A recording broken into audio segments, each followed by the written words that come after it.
Hello मेरे प्यारे बच्चों। तो कैसे आप सभी लोग। आई होप आप सभी बहुत अच्छे होंगे और एकदम मस्त होंगे और आपकी पढ़ाई बहुत अच्छे से चल रही होगी। और आपकी पढ़ाई को बेहतर बनाने के लिए आज हम लेकर आए हैं अपनी 9th क्लास की केमिस्ट्री का last chapter, that name is structure of atom.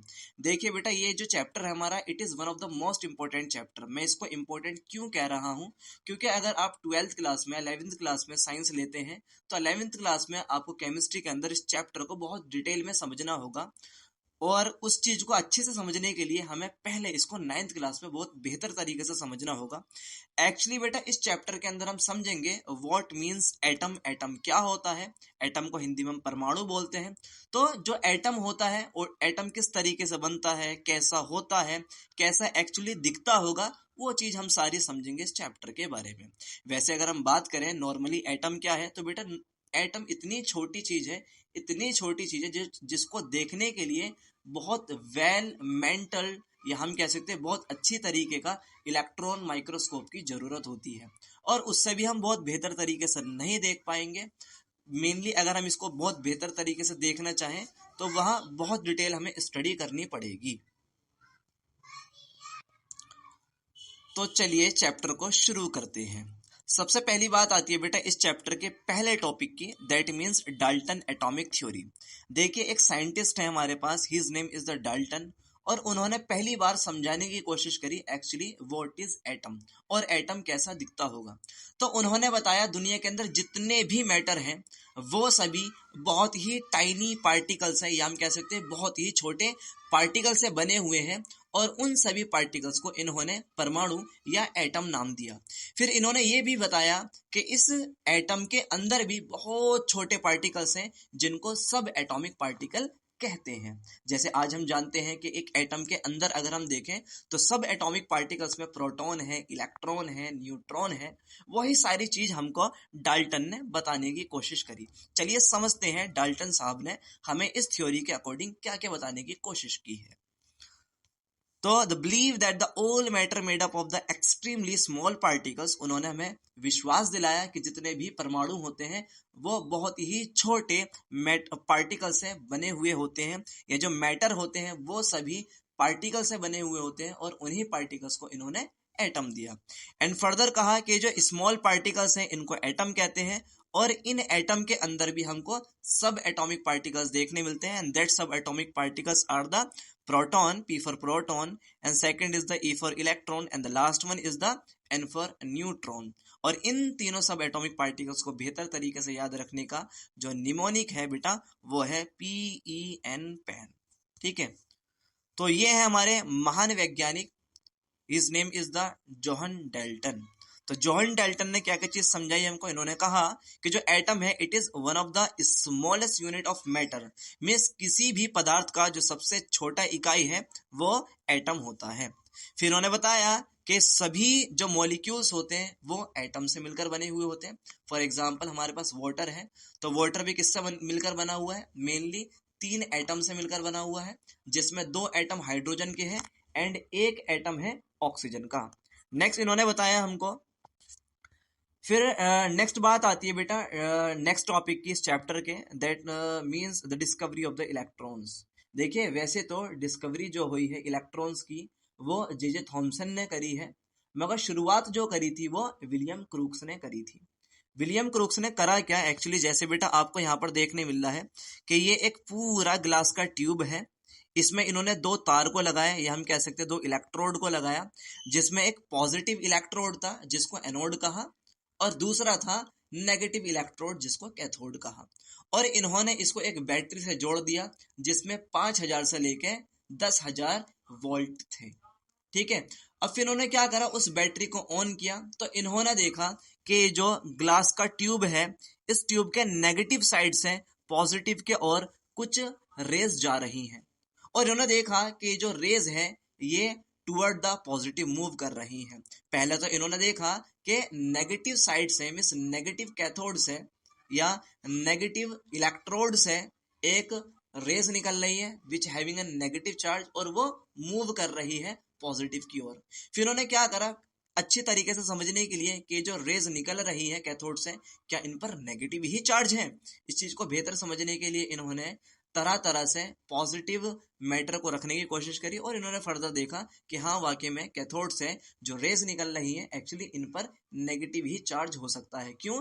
क्योंकि ये पॉजिटिव की ओर ही मूव कर रही है। ठीक है, सो देखिए, सबसे पहली बात आती है बेटा, इस चीज को समझाने वाले जो पहले साइंटिस्ट थे, मीन्स बताया तो पहले इलेक्ट्रॉन की डिस्कवरी को विलियम क्रूक्स ने, और बेहतर तरीके से समझाने वाले जो साइंटिस्ट थे वो थे हमारे जे थॉमसन। ठीक है, सो विलियम क्रूक्स ने क्या बताया? विलियम क्रूक्स ने 1878 में इलेक्ट्रॉन को डिस्कवर किया एंड इन्होंने इस ट्यूब को अंदर जो इलेक्ट्रोड्स लगाए उसको बैटरी से कनेक्ट किया जिसमें 5000 से लेके 10,000 वोल्ट थे।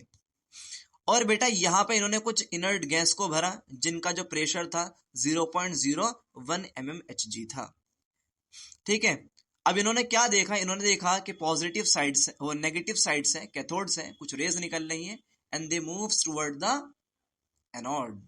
तो यहाँ पे इन्होंने यही कहा कि the ray particles emerge from the cathode and travels to the anode and ray arises from the cathode known as the cathode ray. Means वे किरणें जो कैथोड से निकल रही हैं एक्चुअली विलियम क्रूक्स ने उनको नाम दिया कैथोड रे। नेक्स्ट देखिए बेटा, जैसे इस एक्सपेरिमेंट के अंदर देखने मिल रहा है आपको, फॉर एग्जांपल बेटा यहाँ पर आपको देखने मिल रहा है इट्स अ नेगेटिव साइड। ठीक है, और मान लो बेटा ये है पॉजिटिव साइड। और अब देखिए नेगेटिव साइड से कुछ रेज निकल रही है ब्लू कलर का जो दिख रहा है आपको, और ये मूव कर रही है toward the positive means anode. अब ध्यान से बेटा इस जगह देखिए, जहां जहां हम पॉजिटिव साइन रख रहे हैं ये जो ब्लू वाली रेज है ये वहीं को मुड़ रही है। दैट मीन्स इस पूरे एक्सपेरिमेंट से ये पता चल रहा है कि हाँ वाकई में कैथोड से जो रेज निकलती है वो पॉजिटिव की ओर ही मूव कर रही है, और पॉजिटिव की ओर मूव करने से ये साबित हो रहा है कि नेगेटिव मींस कैथोड से जो रेज निकलनी है उन पर नेगेटिव चार्ज है।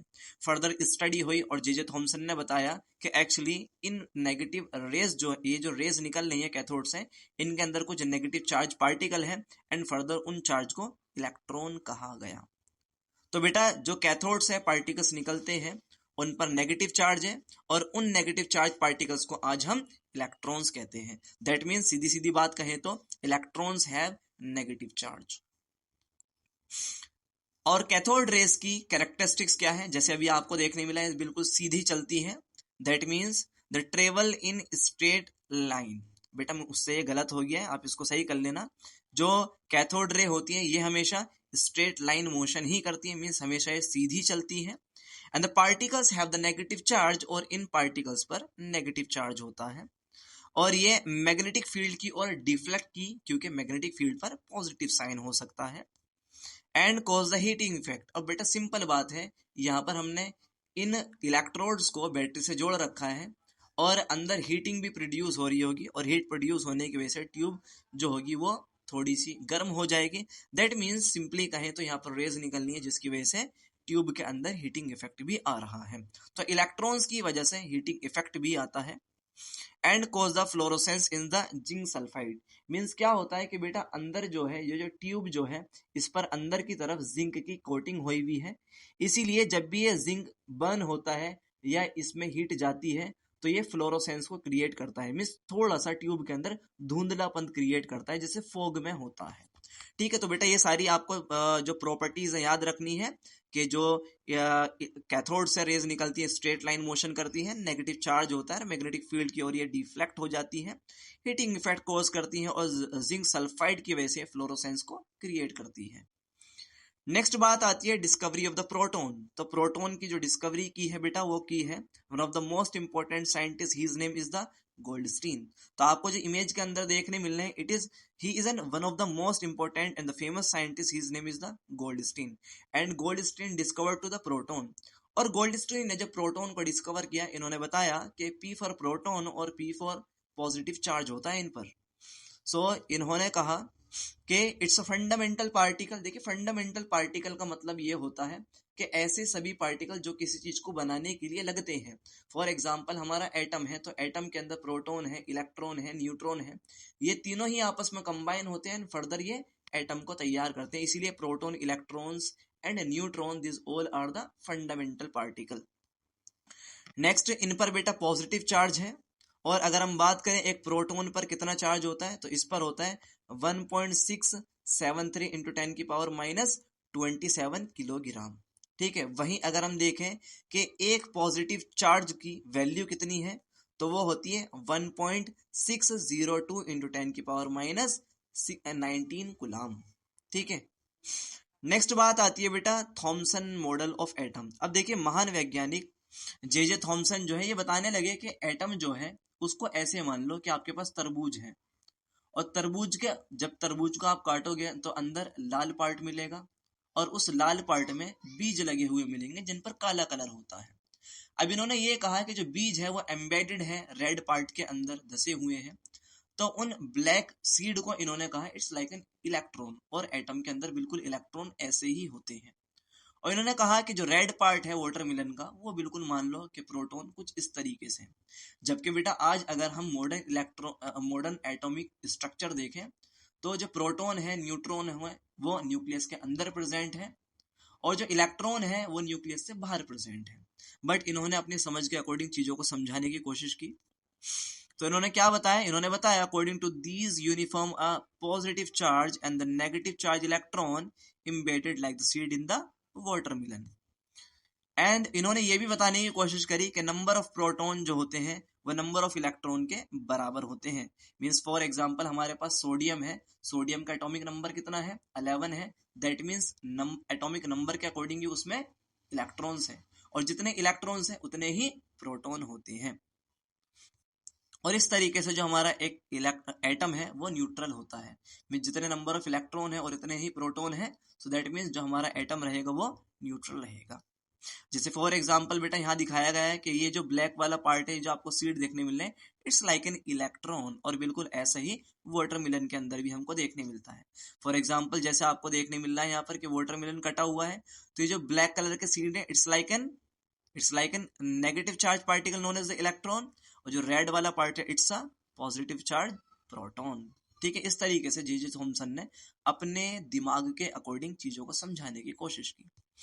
बट यहाँ पर देखिए बच्चा कंफ्यूज है आपकी ही तरह कि आज जो पढ़ते हैं हम एटॉमिक मॉडल वो अलग पढ़ते हैं, तो इनके मॉडल को क्यों नहीं समझा गया, क्यों डिस्कार्ड कर दिया गया। तो रीजन ये था इन्होंने अपने मॉडल को समझाने के लिए अल्फा रेज का इस्तेमाल नहीं किया था, जो कि रदरफोर्ड ने अल्फा रेज का इस्तेमाल किया था न्यूक्लियस के या हम कह सकते हैं एटम के मॉडल को समझाने के लिए, because he is not explain about the alpha rays scattering. ठीक है, और बेटा ये है हमारा alpha rays scattering experiment. Next बात आती है हमारे रदरफोर्ड का जो स्कैटरिंग एक्सपेरिमेंट है वो हम डिटेल में पढ़ेंगे, मगर उससे पहले हम न्यूट्रॉन की थोड़ी सी डिस्कवरी देख लेते हैं। सो नेक्स्ट बात आती है बेटा discovery of the neutron, and neutron discovered by one of the most important scientist, his name is the James Chadwick. तो जेम्स चैडविक ने जो है न्यूट्रॉन को डिस्कवर किया by bombarding of the beryllium और द बोरॉन। जेम्स Chadwick ने क्या किया, इन्होंने बेरिलियम और बोरॉन को लिया और इनकी बम्बार्डिंग की एंड फर्दर न्यूट्रॉन को डिस्कवर कर दिया। आप इसकी डिस्कवरी को डिटेल में बहुत ही डिटेल में पढ़ोगे 11th क्लास के अंदर, फिलहाल के लिए आप इतना ही याद रखें। एंड ये भी बेटा एक फंडामेंटल पार्टिकल है क्योंकि ये भी एक एटम को तैयार करता है एंड इस पर कोई भी चार्ज नहीं होता है, means N for neutron and N for completely neutral, तो न्यूट्रॉन पर कोई भी चार्ज नहीं होता है। नेक्स्ट बात आती है बेटा डिस्कवरी ऑफ न्यूक्लियस। तो सबसे पहली बात आती है कि जो रदरफोर्ड है उन्होंने इस मॉडल को देते हुए समझाने की कोशिश करी कि एक्चुअली न्यूक्लियस कैसा होता होगा और न्यूक्लियस पर कैसा चार्ज होता होगा। ठीक है, एंड इसको हम रदरफोर्ड का स्कैटरिंग एक्सपेरिमेंट के नाम से भी जानते हैं, क्योंकि बेटा रदरफोर्ड ने यहाँ पर अल्फा पार्टिकल का इस्तेमाल कर जो अल्फा पार्टिकल्स थे उनको स्कैटर्ड किया था न्यूक्लियस के ऊपर, और फर्दर बताया था एक एटम के अंदर न्यूक्लियस की अवस्था या न्यूक्लियस की लोकेशन कहाँ पर होती होगी। देखिए ये है महान वैज्ञानिक रदरफोर्ड, और ये बताने की कोशिश कर रहे हैं या इन्होंने क्या किया है, he bombarding a thin gold foil with fast moving alpha particles from the radio active polonium.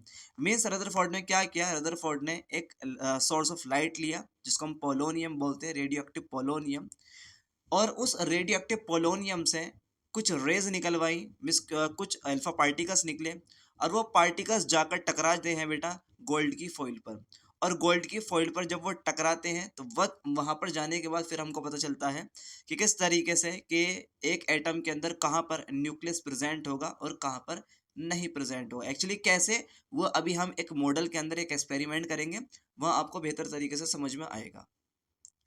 और रदरफोर्ड ने गोल्ड फॉइल के चारों ओर जिंक सल्फाइड की प्लेट लगाया था ताकि के जो पार्टिकल्स डिफ्लेक्ट होकर जा रहे हैं उनको सेंस किया जाए। देखिए कैसे इन्होंने एक्सपेरिमेंट किया था। सो मेनली जिंक सल्फाइड को क्यों लगाया? To detect the deflect alpha particles. देखिए फॉर एग्जांपल ये है बेटा हमारे पास पोलोनियम सोर्स ऑफ लाइट जो रदरफोर्ड ने इस्तेमाल की थी। फिर इसके आगे उन्होंने एक जिंक सल्फाइड की प्लेट रखी और इस जिंक सल्फाइड के अंदर रखी बेटा ये गोल्ड फॉइल की plate. So first of all, और उन्होंने कुछ इस तरीके से लाइट को निकलवाया और जब लाइट निकली तो वो गोल्ड के या गोल्ड की जो फॉइल है या गोल्ड की जो प्लेट है उस पर जाकर लगी। और जब लगी तो कुछ पार्टिकल्स तो सीधे सीधे ऐसे ही निकल गए जैसे आपको देखने मिल रहे हैं। तो बहुत सारी रेस जो थी वो सीधे ही निकल गई, बट बहुत सारी जो रेस थी वो फॉइल पर टकरा कर वापिस आने लगी, या हम कह सकते हैं डिफ्लेक्ट करने लगी। ठीक है। So for example it is what, it's a polonium light, it's a polonium light and it is a zinc sulphide sheet, और इसके सेंटर में रखी हुई ये गोल्ड फॉइल। ठीक है। एंड ये क्या है बेटा, these are the deflected rays. ठीक है, ये जो येलो वाली आपको देखने मिल रही है ये क्या है, डिफ्लेक्टेड रेज है। और ये जो रेड कलर की आपको देखने मिल रही है ये एटम से बिल्कुल पार होकर जा रही है रेज। मीन्स यहाँ पर एक चीज देखने की मिल रही है कि बहुत सारी जो रेज हैं, जो अल्फा रेज हैं जो पोलोनियम लाइट से निकल रही हैं, तो बहुत सारी रेज तो बिल्कुल सीधी सीधी इस गोल्ड फॉइल से निकल गई हैं, बट बहुत सारी रेस जो है वो टकराकर बाउंस बैक हो गई हैं या डिफ्लेक्ट हो रही है। अब जो पोलोनियम है इस पर पॉजिटिव चार्ज है और न्यूक्लियस पर कैसा चार्ज है, सिंपल पॉजिटिव चार्ज है क्योंकि उसमें प्रोटॉन प्रेजेंट होता है। तो हालांकि ऐसा हुआ कि जो येलो वाली रेस थी या ये जो रेस हमको यहाँ पर देखने मिल रही है येलो कलर की डिफ्लेक्ट होती हुई, तो असल में ये हुआ है कि जब पोलोनियम लाइट निकली तो वो गई गोल्ड की फॉइल पर और टकराई वो न्यूक्लियस पर, और न्यूक्लियस पर प्रेजेंट है पॉजिटिव चार्ज और टकराकर वो बाउंस बैक हो गई। जबकि जो रेड वाली रेज हैं ये सीधे सीधे निकल गई, क्यों? क्योंकि ये न्यूक्लियस पर नहीं टकराई। देखिए फॉर एग्जांपल कुछ ऐसे। और बेटा बिल्कुल इसी तरीके से रदरफोर्ड ने अपने एक्सपेरिमेंट को किया। मतलब ये क्या है, पोलोनियम लाइट है, it's a zinc sulphide plate and it's a gold foil. तो आपको देखने मिल रहा है कि बहुत सारे जो पार्टिकल्स है सीधे जा रहे हैं और काफ़ी पार्टिकल्स टकराकर डिफ्लेक्ट हो रहे हैं, पीछे की ओर आ रहे हैं। फॉर एग्जाम्पल जैसे इसमें देखिए है ना, पार्टिकल्स सीधे जा रहे हैं बट कुछ पार्टिकल्स बाउंस बैक हो रहे हैं, मीन्स डिफ्लेक्ट हो रहे हैं। तो यही समझाने की कोशिश करी एक्चुअली रदरफोर्ड ने। देखिए अब एक्चुअली ये हो रहा है, मीन्स हमने क्या करा, जो गोल्ड फॉइल है उसको जूम कर कर देखा और हमने देखा कि जो कुछ पार्टिकल्स है वो न्यूक्लियस पर लग रहे हैं और टकरा कर वापिस आ रहे हैं, और बहुत सारे बिल्कुल सीधे सीधे निकल रहे हैं। तो जो पार्टिकल सीधे सीधे निकल कर जा रहे हैं ऐसे, इसका मतलब वो न्यूक्लियस पर नहीं लगे, बट जो पार्टिकल्स टकरा रहे हैं न्यूक्लियस पर वो वापस आ रहे हैं। इस एक्सपेरिमेंट से ये प्रूफ मिलता है हमको कि एक्चुअली जो न्यूक्लियस है वो एटम के सेंटर में प्रेजेंट होता है। ठीक है। देखिए तो क्या ऑब्जर्व किया, the some alpha particles reflected and some cross the gold foil. Alpha particles पर पॉजिटिव चार्ज होता है और न्यूक्लियस पर भी पॉजिटिव चार्ज है, क्योंकि बेटा न्यूक्लियस के अंदर प्रोटॉन और न्यूट्रॉन होते हैं और प्रोटॉन की वजह से ही न्यूक्लियस पर पॉजिटिव चार्ज है। ठीक है। नेक्स्ट बात आती है बेटा planetary model of Rutherford. Planetary model of Rutherford हमको ये बताने की कोशिश करता है कि न्यूक्लियस जो है, न्यूक्लियस के बाहर इलेक्ट्रॉन प्रेजेंट है और न्यूक्लियस के अंदर प्रेजेंट होते हैं प्रोटॉन और न्यूट्रॉन। ठीक है। देखिए जरा समझते हैं प्लेनेटरी मॉडल ऑफ रदरफोर्ड क्या बताता है। तो ये बताने की कोशिश करता है, पहली बात न्यूक्लियस पर पॉजिटिव चार्ज है और न्यूक्लियस पर positive charge because of presence the proton and यहाँ पर न्यूक्लियस के अंदर हमको न्यूट्रॉन एंड प्रोटॉन देखने मिलते हैं and electron present away from the nucleus. Means इस प्लेनेटरी मॉडल के थ्रू हमको ये पता चला कि जो इलेक्ट्रॉन्स हैं वो न्यूक्लियस के बाहर प्रेजेंट है या न्यूक्लियस से परे हैं, मीन्स न्यूक्लियस के अंदर नहीं है। और ये भी पता चला कि जितना भी पॉजिटिव चार्ज होता है वो नेगेटिव चार्ज के इक्वल होता है। मीन्स जितने प्रोटॉन होंगे उतने ही इलेक्ट्रॉन्स होंगे। ठीक है। एंड इलेक्ट्रॉन्स जो है न्यूक्लियस के चारों ओर रिवॉल्व करते हैं, बट किसमें रिवॉल्व करते हैं ये अभी तक नहीं पता चला।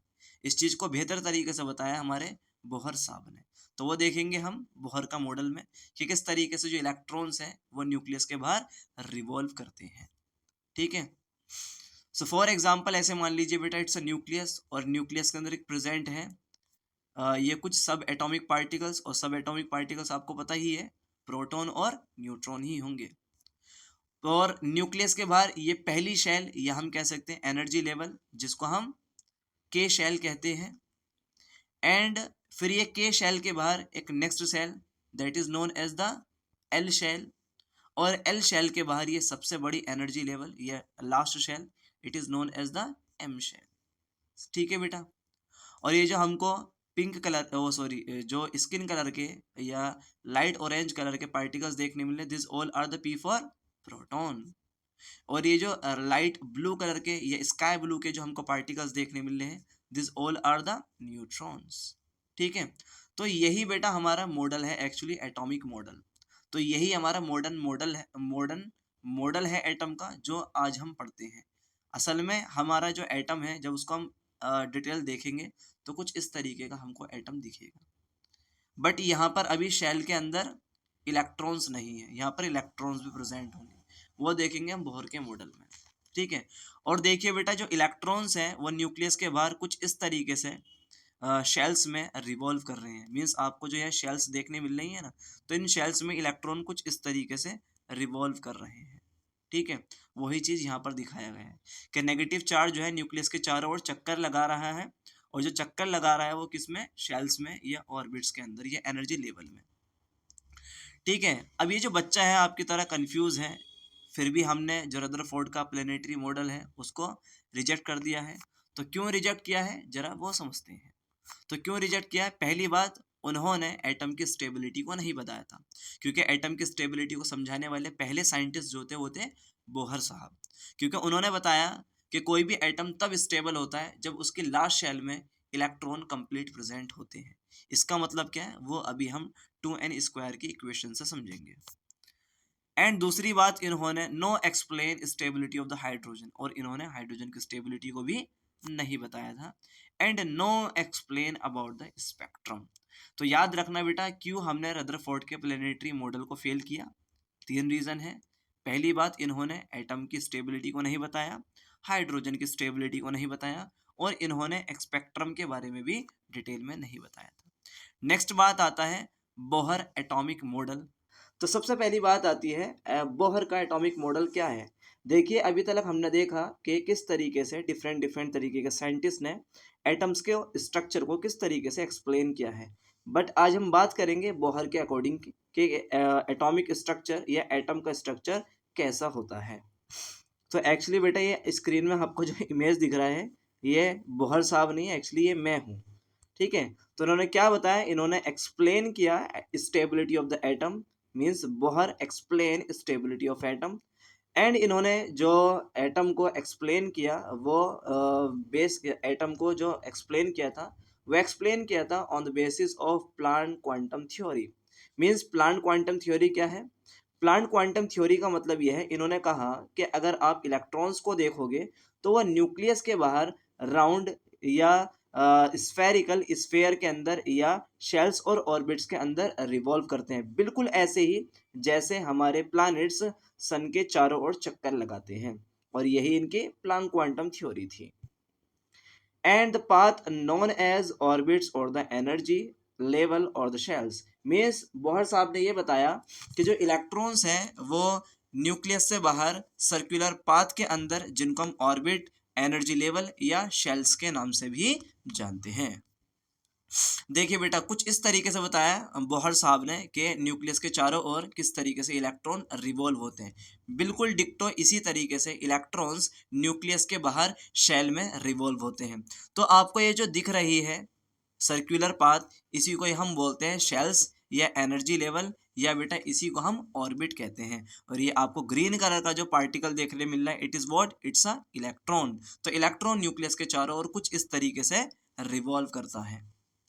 देखिए बेटा कुछ इस तरीके से। अब आप यहाँ पर जरा ध्यान से समझिए, जैसे इलेक्ट्रॉन जो है इस सेकंड शेल में है, और जैसे ही इलेक्ट्रॉन अपनी एनर्जी को रिलीज करता है तुरंत वो ऊपर वाली शेल से नीचे वाली शेल में आ जाता है।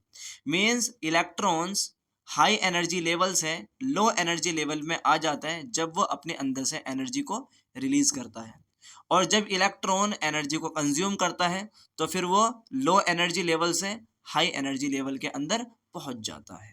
ठीक है, देखिए तो फॉर एग्जाम्पल बेटा इट्स अ न्यूक्लियस, और इस न्यूक्लियस के अंदर ये सब atomic particles neutron and proton है। ये बाहर पहला एनर्जी लेवल दैट इज के, या हम कह सकते हैं ये फर्स्ट ऑर्बिट है जिसको हम के शेल के नाम से भी जानते हैं, इट्स अ के शेल। ये बेटा second orbit means M shell, वो sorry L shell, and the last one is a M shell. ठीक है, इट्स अ एम शेल। तो अगर आप देखोगे बोहर साहब ने ये बताया कि जो फर्स्ट शेल है इसके अंदर मैक्सिमम 2 ही इलेक्ट्रॉन्स रह सकते हैं, दूसरे के अंदर 8 रह सकते हैं, तीसरे में 18 रह सकते हैं, चौथे में 32 रह सकते हैं। मगर फिर बोहर साहब ने कहा कि अगर आपको किसी एटम को स्टेबल बनाना है तो पहली शेल में रखिए आप 2 इलेक्ट्रॉन, और बाकी जितनी भी बची हुई शेल हैं उन सब के अंदर आप 8-8 इलेक्ट्रॉन रखिए। जैसे फॉर एग्जांपल हमारे पास सोडियम है, तो सोडियम का एटॉमिक नंबर कितना 11 है, और जिस एटम का जितना एटॉमिक नंबर होता है उतने ही उसके अंदर नंबर ऑफ इलेक्ट्रॉन्स होते हैं। इसके इलेक्ट्रॉनिक कॉन्फ़िगरेशन रखें तो टोटल 11 इलेक्ट्रॉन्स हैं, तो पहली शेल में 2 इलेक्ट्रॉन, फिर नेक्स्ट सेल के अंदर 8 इलेक्ट्रॉन्स, और बेटा बचे कितने, टोटल 11 थे ना, तो पहले में 2, दूसरे में 10, और बचा सिर्फ और सिर्फ 1, तो लास्ट शेल में कितने इलेक्ट्रॉन्स हो जाएंगे, 1 इलेक्ट्रॉन हो जाएंगे। ठीक है, सो देखिए नेक्स्ट, तो energy level started from the nucleus. जो एनर्जी लेवल होता है बेटा वो न्यूक्लियस से स्टार्ट होता है, पहला के, दूसरा एल, फिर एम, एंड सो ऑन, इसी तरीके से। And number of electrons give identify by the 2n square. मतलब कि एक फॉर्मूला होता है बेटा जिसको बोलते हैं हम 2n स्क्वायर। जरा समझिए, फॉर्मूला है हमारा 2n स्क्वायर। इस फॉर्मूले से हम ये पता लगा सकते हैं कि किस नंबर की शेल में कितने नंबर ऑफ इलेक्ट्रॉन्स आएंगे। फॉर एग्जाम्पल जैसे हमारे पास 2 है तो 2 को तो आप ऐसे ही लिखिए, और फॉर एग्जाम्पल n का मतलब है नंबर ऑफ शेल, कौन सी शेल के लिए निकलवाना चाह रहे हैं आप। फॉर एग्जाम्पल आप चाह रहे हैं कि सर 5th शेल के लिए निकालिए, ठीक है, और ये 2 का स्क्वायर आ जाएगा। ऐसे जैसे हम इसको सॉल्व करेंगे तो 2 इंटू वही 5 का स्क्वायर बनाओगे आप, तो 5 का स्क्वायर क्या होता है 25, तो टोटल कितने इलेक्ट्रॉन्स हो जाएंगे 50। दैट मीन्स जो हमारी 5वीं शेल है उसमें टोटल इलेक्ट्रॉन्स कितने हो जाएंगे बेटा, टोटल इलेक्ट्रॉन्स हो जाएंगे उसमें 50। तो आप इसी तरीके से आप छठी शेल में भी निकाल सकते हो, 6 6 जा 36, तो यहाँ 36 को इंटू करोगे 2 से, तो जो आएगा दैट मीन्स वो 6 सेल के लिए रहेगा। तो समझ में आई बेटा ये वाली बात। तो याद रखना यहाँ पर जो 2n स्क्वायर बता रखा है ये मैंने पूरा नहीं लिख रखा है, 2n स्क्वायर एक फॉर्मूला बताया जो बताया हमको बोहर साहब ने। When electron jump from the higher energy level to the lower energy level, so वो एनर्जी को रिलीज करते हैं। जैसे अभी हमने एनिमेशन में देखा भी था कि हायर एनर्जी लेवल से इलेक्ट्रॉन नीचे वाली मीन्स लो एनर्जी लेवल में आ रहा था, कब, जब वो अपने अंदर से एनर्जी को रिलीज कर देता है। और when electrons come from the low energy level to the high energy level, so the energy increase. ये भी मैंने आपको अच्छे से बताया। ठीक है, देखिए बेटा कुछ इस तरीके से इलेक्ट्रॉन्स ऊपर से नीचे आया और इन्हें एनर्जी को रिलीज कर दिया, और जब ये नीचे से ऊपर जाएगा तो अपने अंदर एनर्जी को कंज्यूम कर कर जाएगा। ठीक है, तो अभी तक हमने क्या समझा, हमने समझा कि एटम के अंदर प्रोटॉन होता है, इलेक्ट्रॉन होता है एंड न्यूट्रॉन्स होते हैं, और इनको याद रखने का तरीका पेन है। न्यूक्लियस के अंदर क्या है, सिर्फ और सिर्फ प्रोटॉन एंड न्यूट्रॉन। ठीक है, नेक्स्ट बात आती है बेटा एटॉमिक मास का मतलब क्या है। देखिए एटॉमिक मास का मतलब ये है number of proton plus number of neutron, या कह सकते हैं आप number of electron plus neutron. ठीक है, so what is atomic mass, the total number of proton and neutron, या total number of electrons and neutron is known as the atomic mass। तो mass number means number of proton plus number of, sorry बेटा ये number of electron नहीं, यहाँ पर number of neutron कर लीजिए। ठीक है, तो ये हो जाएगा हमारा एटॉमिक मास। नेक्स्ट बात आती है बेटा किसी भी एटम को किस तरीके से हम सिंबलाइज करते हैं। तो फॉर एग्जांपल हमारे पास कोई भी एटम है तो उसके लिए उसके सिंबल के लिए हम एक्स एज अ रिप्रेजेंट करते हैं उसको। एंड तो एक्स क्या है, it is a atomic symbol. And जो ए है, A represent to the atomic mass. And जो जेड है वो रिप्रेजेंट करता है बेटा एटॉमिक नंबर को। ठीक है, जैसे फॉर एग्जांपल हमारे पास सोडियम है, एक मिनट में इन सब चीजों को रेफ करता हूँ। तो फॉर एग्जांपल ऐसा मान लीजिए बेटा हमारे पास सोडियम है, तो इसका एटॉमिक नंबर कितना है, 11 है, तो एटॉमिक नंबर को नीचे लिख देंगे। और इसका एटॉमिक मास कितना है, 23 है, उसको रख देंगे हम ऊपर। तो इस तरीके से हम किसी भी एटम को रिप्रेजेंट कर सकते हैं उसके एटॉमिक मास और एटॉमिक नंबर को रखते हुए। नेक्स्ट देखिए, और याद रखना बेटा ऐसे सभी एटम जिनकी लास्ट शेल में इलेक्ट्रॉन 1 है, 2 है एंड 3 है, इस तरीके के सभी एटम्स को हम मेटल कहते हैं। जैसे हमारे पास मैग्नीशियम है, तो इसकी लास्ट शेल में कितने इलेक्ट्रॉन है, 2 हैं। सोडियम है, इसकी लास्ट शेल में कितने, 1 है। एल्यूमिनियम है, इसकी लास्ट शेल में 3 है। तो ऐसे सभी एटम जिनकी लास्ट शेल में 1 इलेक्ट्रॉन, 2 इलेक्ट्रॉन और 3 इलेक्ट्रॉन होते हैं, इस तरह के सभी एटम्स को हम मेटल कहते हैं। ठीक है, फॉर एग्जाम्पल देखिए बेटा यहाँ पर सोडियम की लास्ट शेल में कितने इलेक्ट्रॉन है, 1 इलेक्ट्रॉन है ना भाई। ये वाली फर्स्ट शेल है, इसमें कितने इलेक्ट्रॉन है, इसमें बेटा ये जो फर्स्ट शेल है इसमें हमको 2 इलेक्ट्रॉन देखने मिले भाई, एक तो ये रहा, दूसरा ये रहा। फिर ये दूसरी शेल है, इसमें टोटल 8 इलेक्ट्रॉन है एंड लास्ट शेल में 1 इलेक्ट्रॉन है सिर्फ और सिर्फ। ठीक है, सो इसकी लास्ट शेल में कितने इलेक्ट्रॉन है, सिर्फ और सिर्फ बेटा 1 इलेक्ट्रॉन है। नेक्स्ट देखिए, यहाँ मैग्नीशियम की लास्ट शेल में 1 इलेक्ट्रॉन ये रहा और दूसरा इलेक्ट्रॉन ये रहा, दैट मीन्स की लास्ट शेल में 2 इलेक्ट्रॉन है। वहीं अगर हम एल्यूमिनियम को देखें तो इसकी लास्ट शेल में 3 इलेक्ट्रॉन है भाई, एक ये रहा, दूसरा ये रहा और बेटा तीसरा ये रहा। इसीलिए इसकी इलेक्ट्रॉनिक कॉन्फ़िगरेशन 2, 8 एंड 3 हो जाएगी। ठीक है, तो देखिए बेटा इस तरीके से इन तीनों की इलेक्ट्रॉनिक कॉन्फ़िगरेशन है। तो इन तीनों की लास्ट शेल में मीन्स सोडियम की में 1 है, मैग्नीशियम की में 2 है एंड एल्यूमिनियम की में 3 है, और इनकी इलेक्ट्रॉनिक कॉन्फ़िगरेशन है, और इसी तरीके से ये तीनों मेटल हुए। सो मेटल क्या है बेटा, जैसा आपको देखने मिल रहा है कि सोना है, चांदी है, ठीक है, कॉपर है, this all are the metal. और मेटल का मतलब यही है जिसकी लास्ट शेल में 1, 2 और 3 इलेक्ट्रॉन हो। नेक्स्ट बात आती है बेटा नॉन मेटल क्या है, ऐसे सभी एटम जिनकी लास्ट शेल में 4 इलेक्ट्रॉन हो, 5 हो, 6 हो और 7 हो, इस तरीके के सभी एटम्स को हम नॉन मेटल कहते हैं। ठीक है, फॉर एग्जाम्पल देखिए जैसे कार्बन है, इसकी लास्ट शेल में कितने इलेक्ट्रॉन है, 4 है, एक ये रहा, दूसरा ये रहा, तीसरा ये रहा एंड चौथा ये रहा। ठीक है, और इसकी इलेक्ट्रॉनिक कॉन्फ़िगरेशन 2 एंड 4 है, लास्ट शेल में कितने इलेक्ट्रॉन है, 4 है। फॉर एग्जांपल नाइट्रोजन है, इसकी लास्ट शेल में टोटल 5 इलेक्ट्रॉन देखने मिल रहे हैं, इसलिए इसकी इलेक्ट्रॉनिक कॉन्फ़िगरेशन 2 एंड 5 हो जाएगी, क्योंकि पहली शेल में 2 इलेक्ट्रॉन है और दूसरी शेल में 5 इलेक्ट्रॉन्स हैं। ठीक है, देखिए बेटा ये ऑक्सीजन है, इसकी लास्ट शेल में कितने इलेक्ट्रॉन है, टोटल 6 इलेक्ट्रॉन्स हैं। ठीक है, क्लोरीन है, इसकी लास्ट शेल में टोटल इलेक्ट्रॉन्स कितने हैं, 7 है, दैट मीन्स ये सारे नॉन मेटल है। ठीक है, और याद रखना जो आउटर मोस्ट शेल होती है उनके अंदर जितने इलेक्ट्रॉन्स हैं उन सभी इलेक्ट्रॉन्स को हम वैलेंस इलेक्ट्रॉन्स कहते हैं। फॉर एग्जांपल बेटा मैग्नीशियम है, और मैग्नीशियम का इलेक्ट्रॉनिक कॉन्फ़िगरेशन क्या है, 2, 8, 2।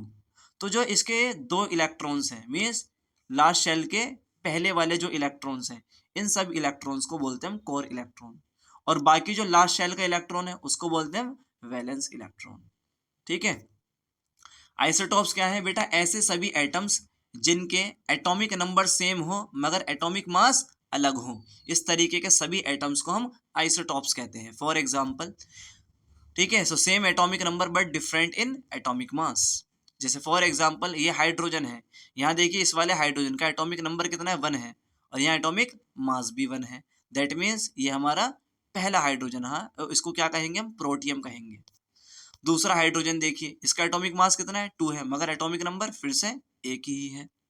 तो प्रोटियम के अंदर आप ध्यान से देखो सिर्फ और सिर्फ प्रोटॉन है मगर न्यूट्रॉन नहीं है।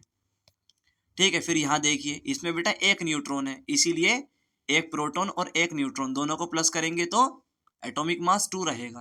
तो हाइड्रोजन का जो दूसरा आइसोटोप है दैट इज 2, और 2 को क्या बोलते हैं हम यहाँ ड्यूट्रियम कहेंगे।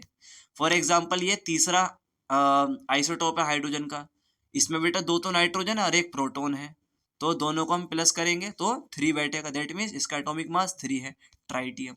ठीक है, देखिए तो यहाँ कोई भी न्यूट्रॉन नहीं है मगर यहाँ एक न्यूट्रॉन है, यहाँ 2 न्यूट्रॉन है। तो यहाँ न्यूट्रॉन ना होने की वजह से सिर्फ और सिर्फ प्रोटॉन की ही संख्या ले रखी है, प्रोटॉन का ही नंबर ले रखा है, इसीलिए इसका एटॉमिक मास 1 है। यहाँ 2 हो गया एटॉमिक मास दोनों को प्लस करने पर, यहाँ 3 हो गया एटॉमिक मास तीनों को प्लस करने पर। फॉर एग्जाम्पल बेटा जैसे एक कार्बन है, तो कार्बन के भी 3 आइसोटॉप्स हैं, 12 है, 13 है एंड 14 है। इनके भी न्यूट्रॉन के हिसाब से, जैसे इसमें न्यूट्रॉन 6 है, इसमें 7 है, इसमें 8 है। ठीक है, तो देखिए यहाँ पर नेक्स्ट बात आती है बेटा क्लोरीन है, तो क्लोरीन के भी 2 आइसोटॉप हैं, 35 और 37। ठीक है, फॉर एग्जाम्पल आर्गन है, इसके भी 3 आइसोटॉप्स हैं, एटॉमिक नंबर तीनों के सेम है, 18 है, मगर इनका एटॉमिक मास कितना है, एक का 36 है, दूसरे का 38 है और चौथे का 40 है। ठीक है, इस तरीके से ये आइसोटॉप्स हो गए आर्गन के। देखिए बेटा, तो आर्गन के मेनली 3 आइसोटॉप्स होते हैं, क्लोरीन के 2 होते हैं। ठीक है, सो आइसोटॉप्स का इस्तेमाल क्या है, तो इसका इस्तेमाल बेटा हम कैंसर को ठीक करने के लिए भी करते हैं। And the carbon 14 isotopes for identify the age of fossils, means जो फॉसिल्स होते हैं उनकी एज निकालने के लिए हम कार्बन 14 आइसोटॉप्स का इस्तेमाल करते हैं।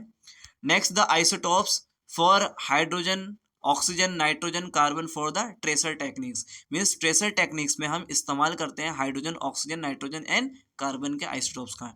ट्रेसर टेक्निक्स क्या होते हैं बेटा, जब आप 11वीं क्लास में आओगे तो वहाँ आप समझोगे ग्लाइकोलाइसिस वगैरह। तो ग्लाइकोलाइसिस में मीन्स एक केमिकल दूसरे केमिकल में कैसे कन्वर्ट हो रहा है, तो उन सब चीज़ों को देखो हम एक सेल के अंदर तो जा नहीं सकते, या एक केमिकल के ऊपर नहीं बैठ सकते, बट हम क्या करते हैं आइसोटॉप का इस्तेमाल कर कर हम ये पता लगा सकते हैं कि ये केमिकल नेक्स्ट किस केमिकल में कन्वर्ट होगा, फिर वो दूसरा केमिकल थर्ड किस केमिकल में कन्वर्ट होगा। इसी को बोलते हैं हम ट्रेसर टेक्निक्स। ठीक है बेटा, देखिए फॉर एग्जाम्पल यहाँ पर हमारे पास ये एक आइसोटॉप्स है ना, यहाँ पर लिखा है ना रेडियो एक्टिव पार्टिकल, तो एक आइसोटॉप है और इस आइसोटॉप का इस्तेमाल हम कैंसर को ठीक करने के लिए करते हैं। It is what, it's a fossils. तो फॉसिल्स की एज निकालने के लिए मीन्स ये डायनासोर कितने साल पुराना है, तो यहाँ पर हम मेनली आइसोटॉप्स का इस्तेमाल करेंगे। देखिए बेटा ये है आइसोटॉप वो फॉसिल्स, ये भी एक फॉसिल्स है। नेक्स्ट बात आती है आइसोबार्स क्या है, ऐसे सभी एटम्स जिनका एटॉमिक मास सेम होता है मगर एटॉमिक नंबर अलग होता है, इस तरीके के सभी एटम्स को हम आइसोबार्स कहते हैं। फॉर एग्जांपल बेटा यहाँ देखिए आर्गन है, तो आर्गन का एटॉमिक मास कितना है, 14 है, जैसे आपको यहाँ देखने मिल रहा है, तो इसका मास कितना है, 14 है। ठीक है, पोटेशियम है, इसका भी 14 है, कैल्शियम है, इसका भी 14 है। तो इन तीनों का जो एटॉमिक मास सेम है मगर एटॉमिक नंबर तीनों का अलग है। ठीक है, देखो आप, तो तीनों का एटॉमिक मास सेम है, इसका 40 है, 40 है, 40 है, मगर इसका एटॉमिक नंबर 18 है, इसका 19 है, इसका 20 है। दैट मीन्स ऐसे सभी एटम्स जिनका एटॉमिक नंबर अलग होता है मगर एटॉमिक मास सेम होता है, इस तरीके के सभी एटम्स को बेटा हम आइसोबार्स कहते हैं। नेक्स्ट बात आती है मेटालॉइड्स क्या है, ऐसे सभी एटम्स जो इलेक्ट्रॉन्स को ना ही तो गेन करते हैं ना ही लॉस करते हैं, इस तरीके के सभी एटम्स को हम मेटालॉइड्स कहते हैं। Some elements never react with another atoms, that is known as the noble gas.